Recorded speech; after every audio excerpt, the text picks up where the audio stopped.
Good day, folks. This is Greg Judy at Green Pastures Farm. Today is May, excuse me, May 8th, and you have to excuse my voice is a little bit hoarse. We're on our last day of our grazing school.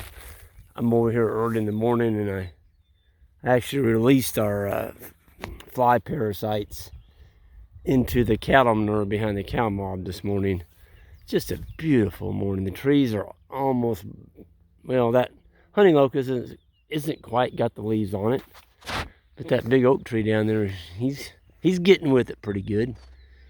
So they say the time to plant your tomatoes in Missouri, I always heard this from the old timers, is when the oak tree leaves are the size of squirrel ears. You should be able to safely plant your tomatoes without getting a killing frost on them. So if you haven't got your tomatoes in the ground in Missouri, you need to get them in, because those oak leaves are as big or bigger than squirrel ears. Anyway, this is where the cows are at. I don't know if you can see the difference there. Folks, this is what we're leaving behind. In my old days, I would have left them there another day. And when I did that, I didn't realize what I was doing. The whole farm was getting ahead of me. In other words, it was getting rank and tall because I was trying to make the cows clean it all up too early in the season. Right now, we gave them, oh gosh, probably 10 acres there last night. And today, they're on 12 acres for half a day. Then tonight, they're going to be in here for another 10 acres for tonight. We're just trying to get across this, and we have got one heck of a mob of animals up there. They're taking down some forage. But the hair coat, the winter hair coats are just flying off of them. The animals are starting to put on weight, and the manure paths are starting to get right. Still just a little bit running. They're going to be until this clover here gets a little bit more mature. Look at this clover in the grass this year. Look at that. Yeah, we got it. We got it. This is the farm that we took the Greg Judy bale unroller on and unrolled hay on it. This has never had any lime or fertilizer put on it, ever. And we've had this farm since 2001, and it was a continuously grazed farm. It had about 100 head of cows on it for 50 years.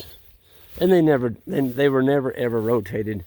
And our farm, my Uncle Scott, if you can see that white shed up there on that hill, that's for the grazing school. That's not a white shed, that's our tent. That's that great big circus tent. Anyway, my uncle owned that. And I remember coming and looking over the fence, and his cows are always getting over on us because there was nothing over here to eat. There wasn't any forage. And tons of briars and brambles and thorns, and it was just a really mismanaged farm. It's sad. But you know what? It's not that way anymore. Every paddock on this farm looks like this.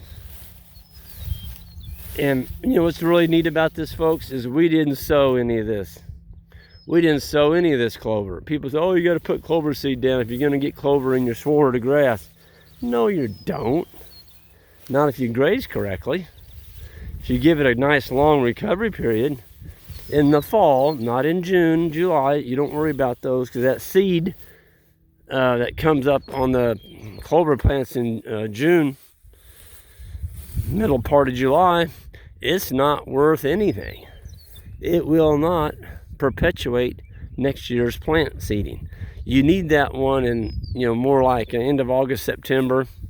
That's got the good black hard seed in it. That's the one you want, folks.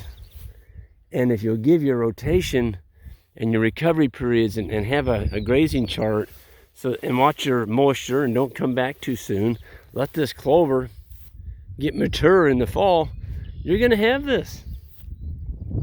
Have any of y'all priced clover seed lately? It's expensive. If you got to put that stuff down every year to keep clover in your pasture like this, that's a lot of money that you're giving away. And you don't need to be doing that with good grazing management. And that's what we're teaching these last 3 days. Today we're going to be doing a pasture walk in the sheep flock and the guard dogs. And I tell you what, we got one energized group up there on that hill. And I'm almost embarrassed. Not really. But I gotta tell you, I did an interview last night, a YouTube video. You'll see it. It'll be coming out, well, in the morning.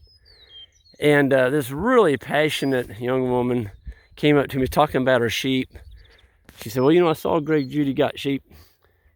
He made it look so darn easy. I thought, I live at the edge of the suburbs in a pretty good sized town. I think I can do that. Long story short, she got sheep and she's loving it, her and her husband. And gosh, I got on this morning, I saw a comment on my YouTube video from last night, a different video. It was Elizabeth Parker. I'm like, oh my goodness, that's who I interviewed last night. So Elizabeth, I have to apologize.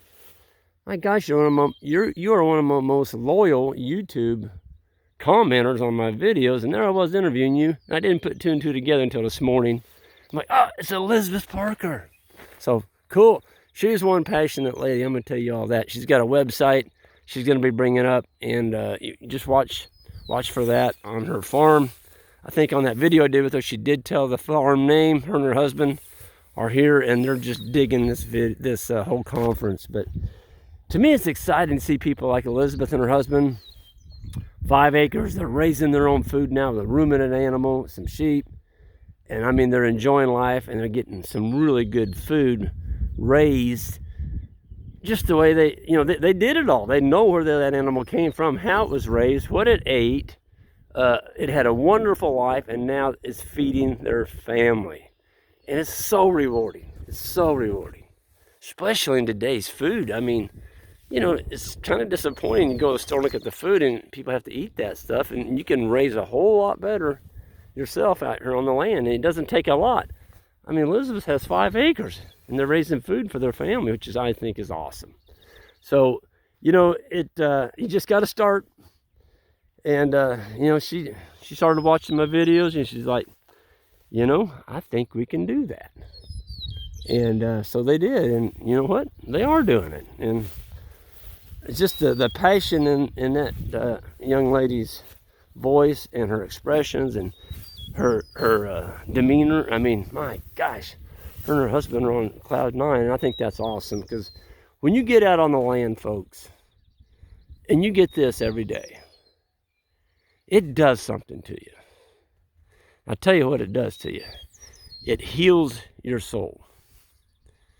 You remove yourself from the daily rat race.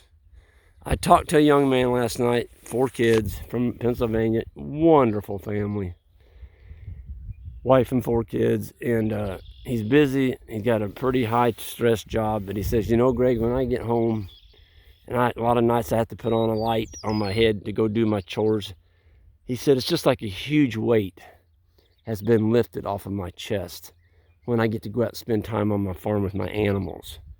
And he would like to do it full time. And, he's got enough acreage there. If he can talk his rest of his family into letting him have more of it, there's a very good chance he can do this full time, because he's going to be able to run the numbers. But I understood what he's talking about. I remember when I worked in town, and I'd get off work, and gosh, I had all this stress on me because I had a pretty high stress job.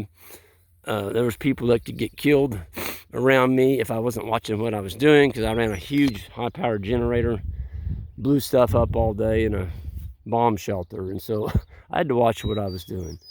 When I got home with my cows and this green grass, it was just all wonderful stuff. And it's just like, whew, man. But the next morning I had to go back into that what I call the rat race. It's like, oh, here it goes again. And then the next day, that night, it was like, So yeah, this can really take the stress off you. And if you got stress on you all the time and you can't release it, folks, that's not good on your health.